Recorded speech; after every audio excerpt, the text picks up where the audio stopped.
Sir. Thank you Reddy ji. Next speaker Shri Sushil Kumar Modi ji.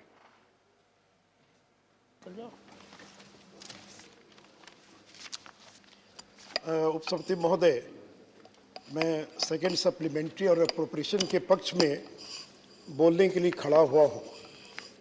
उपसभापति महोदय, इस सदन में प्राइस राइज पर चर्चा नहीं हो पाई थी, लेकिन ये पूरा विषय प्राइस राइज से भी जुड़ा हुआ है और इसलिए सदन को ये बताना चाहूँगा कि जो विपक्ष हम पर आरोप लगाता है कि भारत सरकार की आर्थिक नीतियों के कारण मूल्य वृद्धि हो रही है, मैं उन सदस्यों को बताना चाहूँगा कि ये मूल्य वृद्धि इन्फ्लेशन पूरे दुनिया का फिनोमिना बन चुका है। Post pandemic inflation is started to run and even in a country like America in the last 39 years the highest rate of inflation is 6.8%, which has occurred in America this month only. यानी America जैसे देश में भी 39 साल के बाद पहली बार महंगाई इन्फ्लेशन का रेट 6.8 पर पहुंच गया है। यूरोपियन यूनियन के अंदर ये 4.1 है, जो 13 साल के भीतर हाईएस्ट है और 13 साल में यह डबल हो गया है। यूनाइटेड किंगडम में इट इज 4.2, ब्राजील में 10.67 है, टर्की में 20%, अर्जेंटीना में 50%, रशिया में 8.1%। और सती महोदय, मैं माननीय प्रधानमंत्री से नरेंद्र मोदी जी को धन्यवाद देना चाहूँगा कि लॉकडाउन के बावजूद, कोरोना के बावजूद हम लोगों ने अर्थव्यवस्था को जिस तरह से नियंत्रित किया है, उसी का परिणाम है कि भारत के अंदर जो इन्फ्लेशन का रेट है वो नियंत्रण के भीतर है। और सभापति महोदय, ये जो इन्फ्लेशन है इसका मुख्य कारण क्या है? पूरे दुनिया के अंदर चिप का शॉर्टेज हो गया।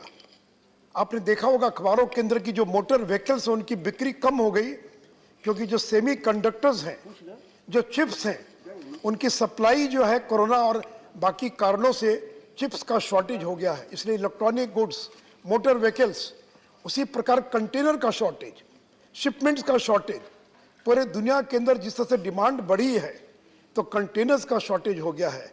Metals, minerals, crude oil, edible oil, इन सारे कारणों से।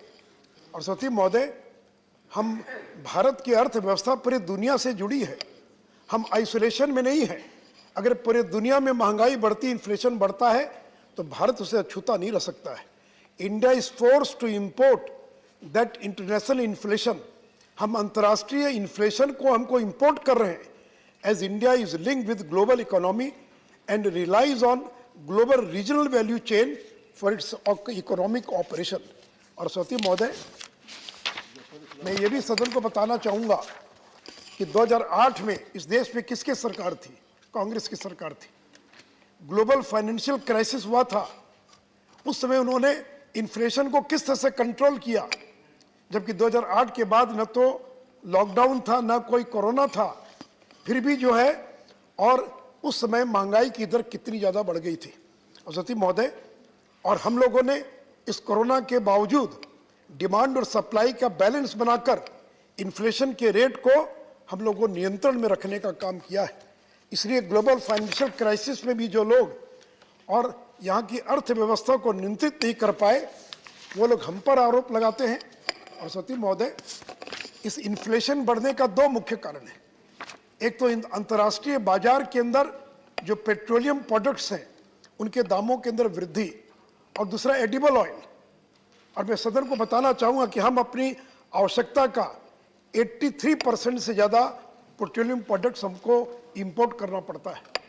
और जो खाद्य तेल है, जो एडिबल ऑयल है, वो भी हम 60% से ज़्यादा जो है हमको आयात करना पड़ता है।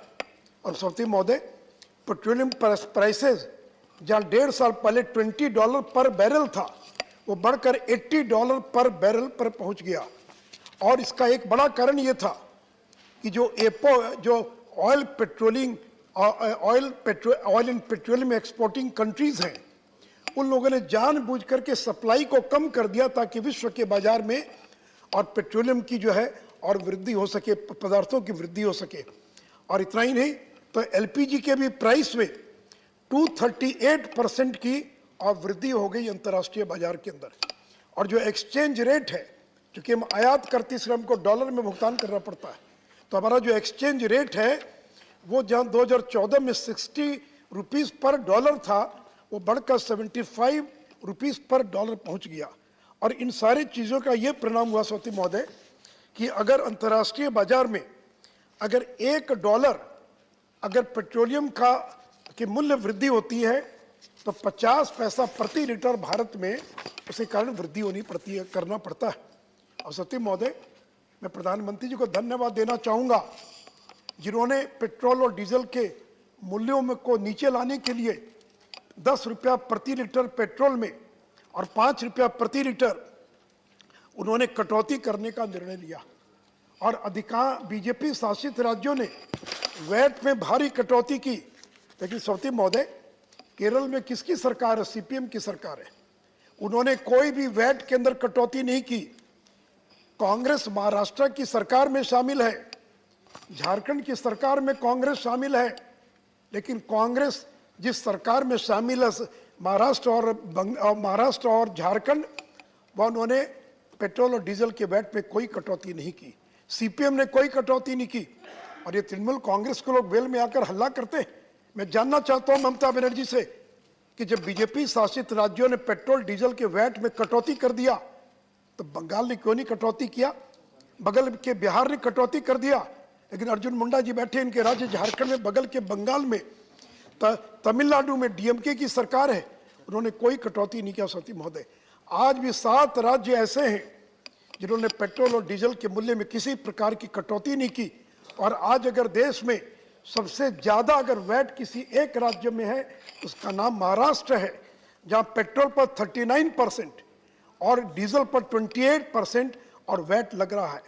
केरल में सीपीएम की सरकार है, 30% वैट है पेट्रोल पर। बंगाल में 29% वैट है पेट्रोल पर। तेलंगाना में 33%, तमिलनाडु में 33%।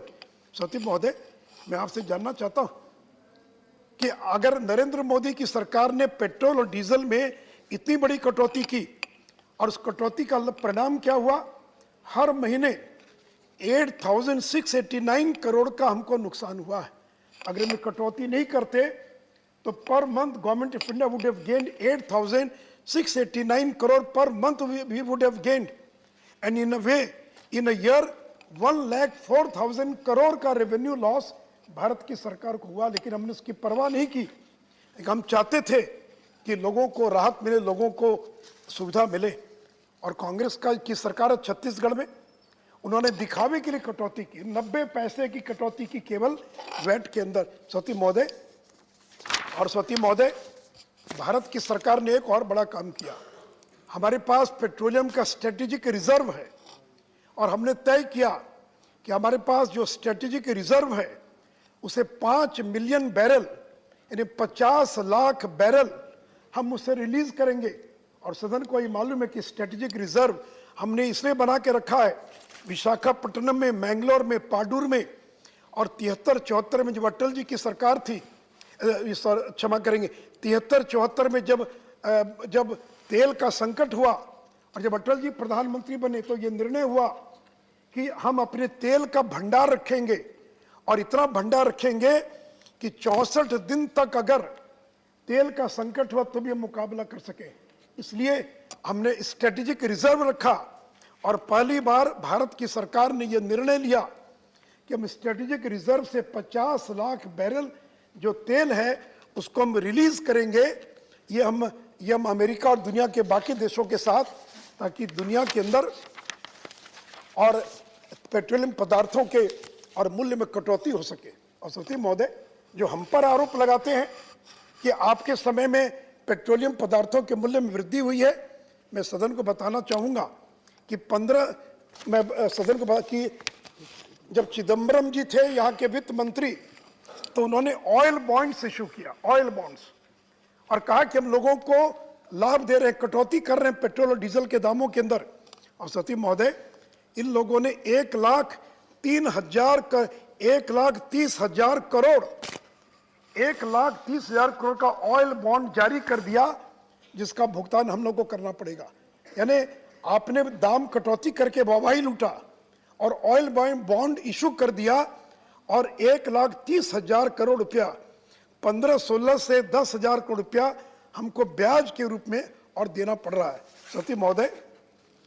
और इसलिए मैं इतना ही कहना चाहूँगा सती महोदय कि भारत की सरकार ने पेट्रोल पर 5 रुपया और डीजल पर जो 10 रुपया कम किया है उसका परिणाम आगे आने वाले दिनों के अंदर दिखाई पड़ना प्रारंभ हो गया है। और सती महोदय, मूल्य वृद्धि का एक दूसरा बड़ा कारण है एडिबल ऑयल। और मैं सदन को बताना चाहूँगा कि 60% से ज़्यादा जो खाद्य तेल है वो हम दुनिया के बाजार से आयात करते हैं। मलेशिया, ब्राज़ील, अर्जेंटीना, इंडोनेशिया, वहाँ से हम क्रूड और रिफाइंड ऑयल जो है हम आयात करते हैं। और चूंकि अंतर्राष्ट्रीय बाजार में खाद्य तेल के मूल्य में वृद्धि हो गई, इससे मजबूरन भारत के अंदर भी खाद्य तेल के मूल्य के अंदर वृद्धि हुई। हमारा जो पाम ऑयल है उसका 45%, सोया का 20%, जो पूरे देश में तेल की खपत है खाद्य तेल की, उसमें पाम ऑयल की खपत 45% है, सोया की 20% है, सरसों की 10% है और बाकी जो है वो मूंगफली का तेल, सनफ्लावर और बाकी है। और सती महोदय, मैं आदरणीय प्रधानमंत्री जी को धन्यवाद देना चाहूँगा कि फरवरी से अभी तक क्रूड जो खाद्य तेल था, रिफाइंड ऑयल था, उसके इंपोर्ट ड्यूटी में 5 बार हमने कटौती किया है। और अभी अक्टूबर 2014 में import duty on crude palm, sunflower को हमने घटाकर 0% कर दिया है। और इतना ही नहीं, रिफाइंड जो पाम, सनफ्लावर, सोया पर जो एग्रीकल्चर सेस लगता था, वो एग्रीकल्चर सेस को भी हमने और काफ़ी घटाने का काम किया है। और इतना ही नहीं तो सरसों के तेल का, और आज के अखबार में आपने पढ़ा होगा, भारत की सरकार ने 7 चीज़ों के जो फॉरवर्ड ट्रेडिंग होती है डेरिवेटिव मार्केट में, उस पर 1 साल के लिए रोक लगा दिया है ताकि सोया, सरसों, इस तरह की चीज़ों पर कोई भी स्टॉक एक्सचेंज के अंदर जो है और उस पर उसकी बोली नहीं लग सकेगी। साथ ही साथ 2 माह से ज़्यादा का स्टॉक कोई व्यापारी जो है और वह रख नहीं सकेगा।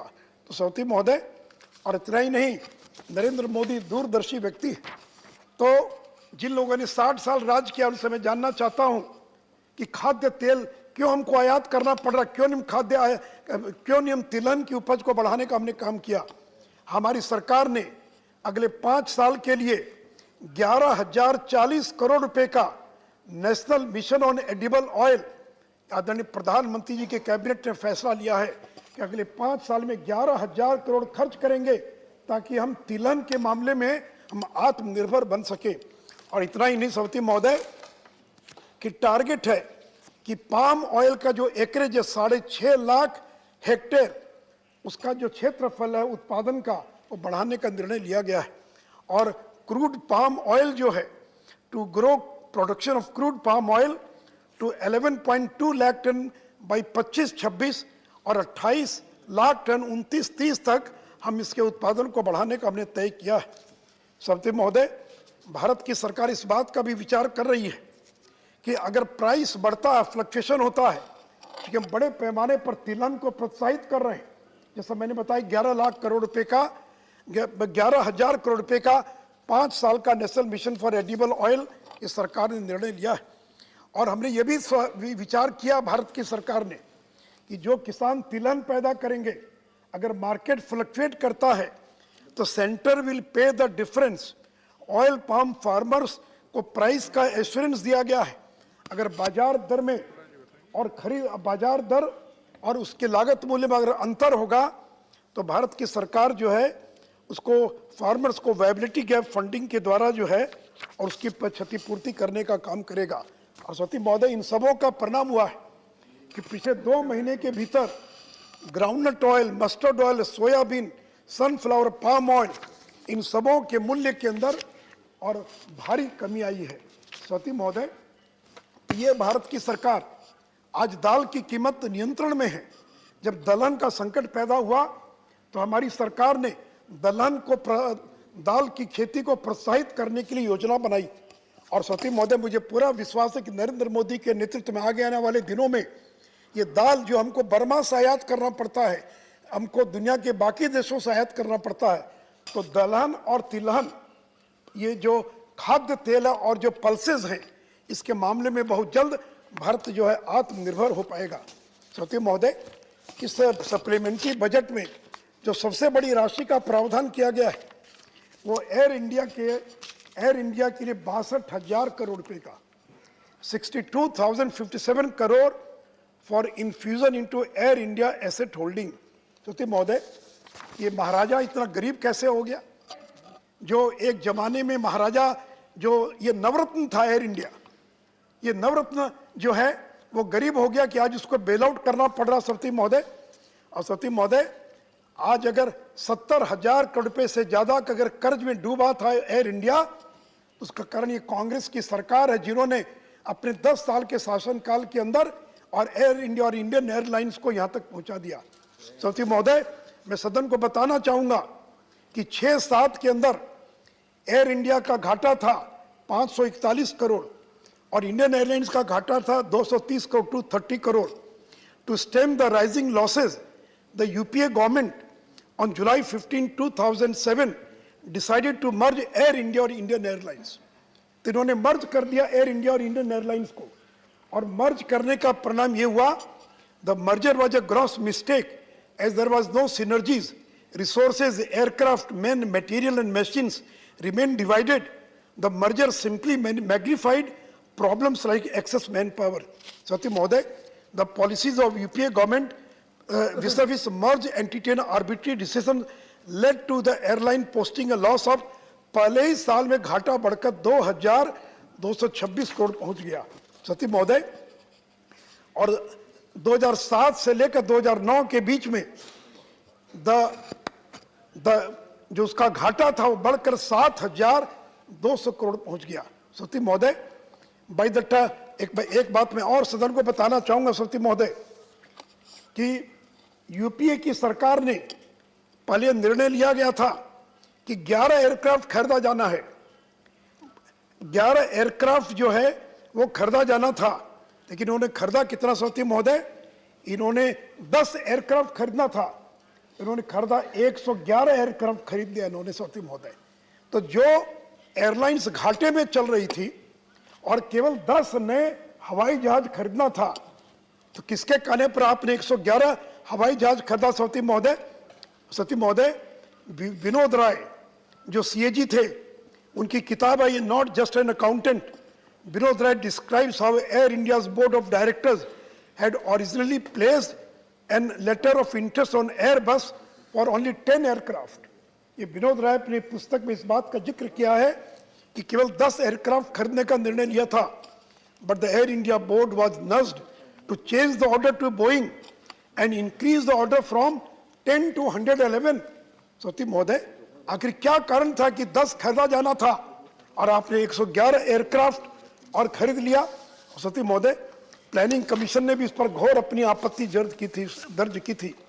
सत्य, मैं विस्तार से नहीं जाना चाहूँगा, मैं इतना ही कहना चाहूँगा कि एक बड़े देश के राष्ट्रपति का भारत में दौरा होने वाला था और उस देश को खुश करने के लिए, क्योंकि वो वायुयान उस देश में बनते थे और इसलिए 10 के बजाय 111 एयरक्राफ्ट जो है खरीद लिया गया, और ये बहुत बड़ा कारण था एयर इंडिया के लॉस में जाने का। सत्य महोदय, ये तो नरेंद्र कौन खरीदने आता? मैं तो धन्यवाद देना चाहूंगा टाटा कंपनी को, जिन्होंने इस 70,000 करोड़ के डूबते हुए जहाज को खरीदने का और फैसला किया। और जो कर्मचारी काम करने वाले हैं सत्य महोदय, सरकार ने यह भी तय किया कि जो भी कर्मचारी हैं जो रिटायर कर चुके हैं, उनका जो मेडिकल बेनिफिट है वो लगातार जारी रहेगा, और जो कार्यरत कर्मचारी हैं 1 साल तक वो काम करेंगे और बाद में अगर चाहेंगे तो वो वीआरएस लेकर और नौकरी छोड़ सकते हैं। तो सत्य महोदय, हमने इस एयर इंडिया के पैकेज के द्वारा और इस महाराजा को फिर से महाराजा बनाने का प्रयास किया है सत्य महोदय। और दूसरा सत्य महोदय, हमने बहुत बड़ा बजट का प्रावधान 20,000 करोड़ का रेलवे के लिए किया है। तो सत्य महोदय, मैं सदन को बचाना चाहूंगा कि रेलवे के अंदर जो सुधार हुआ उसी का परिणाम है कि during the last 5 years, that is 2016-17 to 2021, number of train accidents has shown a continuously decreasing trend. आजकल की अखबार में पढ़ते हैं कि रेल दुर्घटना हुई। मैं सदन को बताना चाहूंगा सभापति महोदय कि 2016-17 में जहां 104 ट्रेन दुर्घटना हुई थी वो 2020-21 में घटकर केवल 22 रह गई, केवल 22। यह नरेंद्र मोदी की सरकार रेलवे को मर्ज कर दिया जनरल बजट के साथ, और हमने रेलवे की सुरक्षा पर जो प्रयास किया उसी का परिणाम है कि 104 दुर्घटना जहां हुई थी 2016-17 में वो घटकर 22 पर पहुंच गई। और सभापति महोदय, आपको पता है पिछले 2 वर्षों में एक भी मृत्यु नहीं हुई है, रेल दुर्घटना में एक भी आदमी की मौत नहीं हुई है। और नहीं तो कोई साल ऐसा नहीं था कि 100 लोग, 150 लोग, 200 लोग ट्रेन दुर्घटना में मारे जाते थे। सती लोग, कुछ लोग कह सकते हैं कि कोरोना था, 20-21 में कोरोना में तो ट्रेन चली नहीं तो लोगों की मृत्यु नहीं हुई। लेकिन मैं सदन को बताना चाहूंगा कि 19-20 में 2019-20 when there was no corona, there was no pandemic, not a single passenger died because of rail accident। ये है नरेंद्र मोदी की सरकार।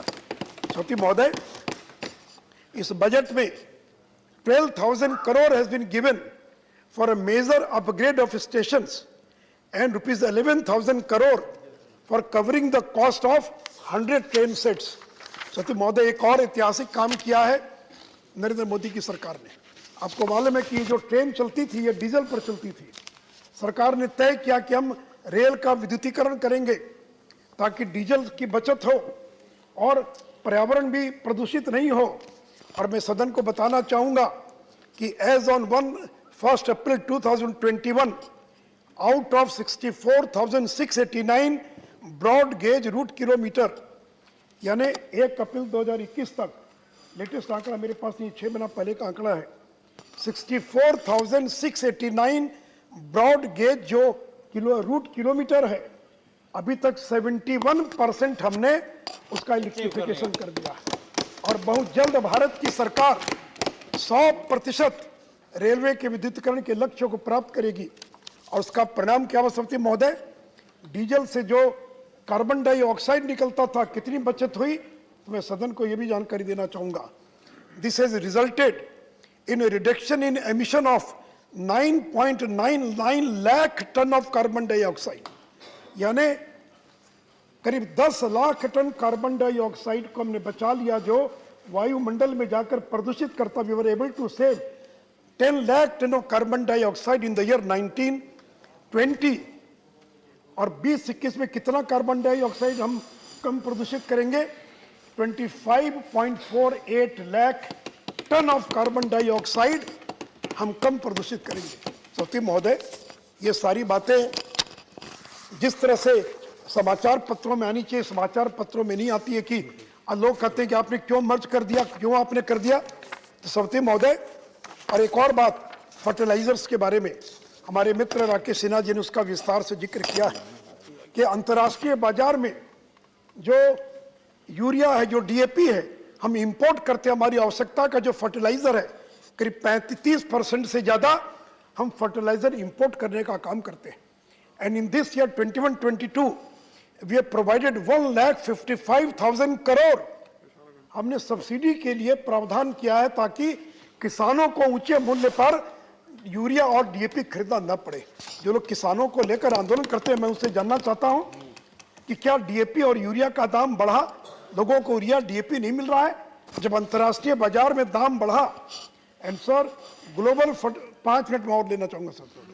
ग्लोबल फर्टिलाइजर प्राइसेस सर्ज रफली 200%। अंतर्राष्ट्रीय बाजार में जो फर्टिलाइजर है उसके दाम में 200% की वृद्धि हुई। और उसका कारण क्या था कि अंतर्राष्ट्रीय मार्केट में कोयला और नेचुरल गैस, ये जो 2 मुख्य उसके निर्माण के आधार थे, उस पर चाइना और रशिया ने और प्रतिबंध लगा दिया या रोक लगा दिया।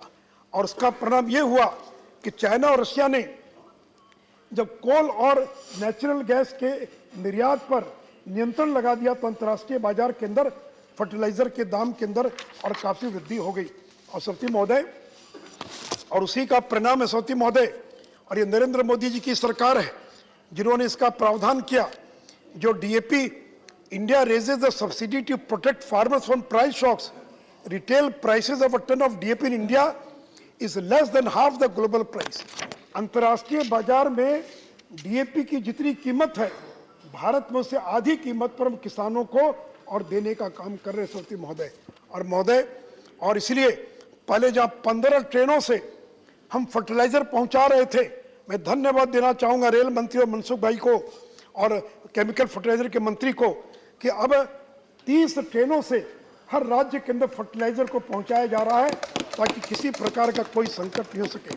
सती महोदय, इन नवंबर 2020 अंडर द आत्मनिर्भर Bharat economic package, the government announced an additional allocation of 65,000 crore in 2021 for fertilizer subsidy. As a result, the allocation for 2021 has increased from 71,039 crore to 1,33,000 crore at the revised stage.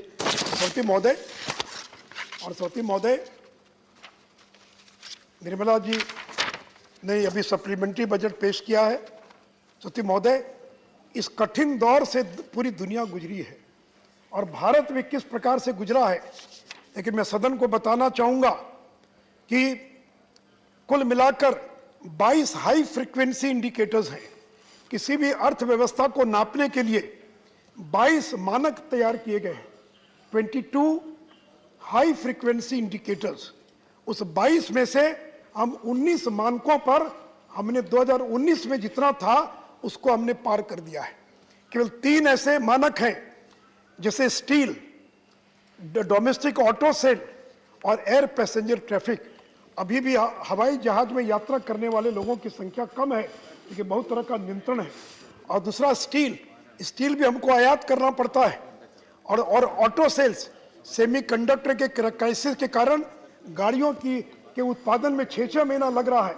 ये 3 मानकों को छोड़ दे सौती महोदय तो 22 में से 19 मानक ऐसे पैरामीटर्स हैं जिसमें हमने 2019 का जो लेवल था उसको हमने क्रॉस कर लिया। यह देश की अर्थव्यवस्था। सौती महोदय, मैं उन मानकों का 1 मिनट पढ़ना चाहूंगा। UPI, Google mobility, merchant imports, e way bill volume, merchant exports, coal production, rail freight traffic, fertiliser sale, PMI services, power consumption, PMI manufacturing, tractor sales, cement production, port cargo traffic, core industries, index of industrial production, fuel consumption. इन 19 मानकों पर Covid के पहले जो हमारी थी स्थिति, हमने उसको पार कर लिया है और केवल 3 मानक बचे हैं जिस पर अभी भी हम स्टील, एयर पैसेंजर ट्रैफिक और ऑटो सेल्स जो हमारे नियंत्रण में नहीं है। तो सौती महोदय, यह भारत की सरकार, यह है नरेंद्र मोदी की सरकार कि विपरीत परिस्थिति में जहां पूरी दुनिया में महंगाई बढ़ रही है, हमने महंगाई को नियंत्रित करके दिखाया है। पूरे दुनिया के अंदर जहां, और जो लोग कहते थे चले गए, वहां क्या बयान दिया था चिदम्बरम साहब ने कि नोट छापना चाहिए। नरेंद्र मोदी जी, नोट छापिए, आपके पास प्रिंटिंग मशीन है, जितने नोट छाप सकते हैं छाप कर लोगों को दीजिए। अगर हमने उनकी बात को मान लिया होता तो आज हमारा जो इन्फ्लेशन का जो रेट है वो 15-20% पहुंच गया होता। और जो काम अमेरिका ने किया कि अमेरिका ने लोगों को स्टिमुलस बांट दिया, पैसा बांट दिया, एक आदमी को $5,000, $10,000, आज वो 39 साल के हाईएस्ट इन्फ्लेशन रेट पर पहुंच गया। सती महोदय, हमने कोरोना का भी मुकाबला किया, हमने पेंडेमिक का मुकाबला किया, और इसके बावजूद हमने अर्थव्यवस्था को ठीक दिशा में और बढ़ाने का काम किया है। तो इसलिए सौती महोदय, आज का जो सप्लीमेंट्री बजट और जो अप्रोप्रिएशन बिल है, मैं उसके समर्थन में खड़ा हूं और मैं पूरे देश को विश्वास दिलाना चाहता हूं कि नरेंद्र मोदी के नेतृत्व में जो सरकार है वो 22-23 का जो वर्ष होगा भारत के लिए और शुभ होगा। और हम जो 19 के पहले की जो थी स्थिति, हम 22-23 के अंदर भारत को उस स्थिति में पहुंचाने में सफल होंगे। इन्हीं शब्दों के साथ मैं अपनी बात समाप्त करता हूं। धन्यवाद। सुशील कुमार मोदी जी। Next speaker Shri Arun Singh ji. धन्यवाद सर।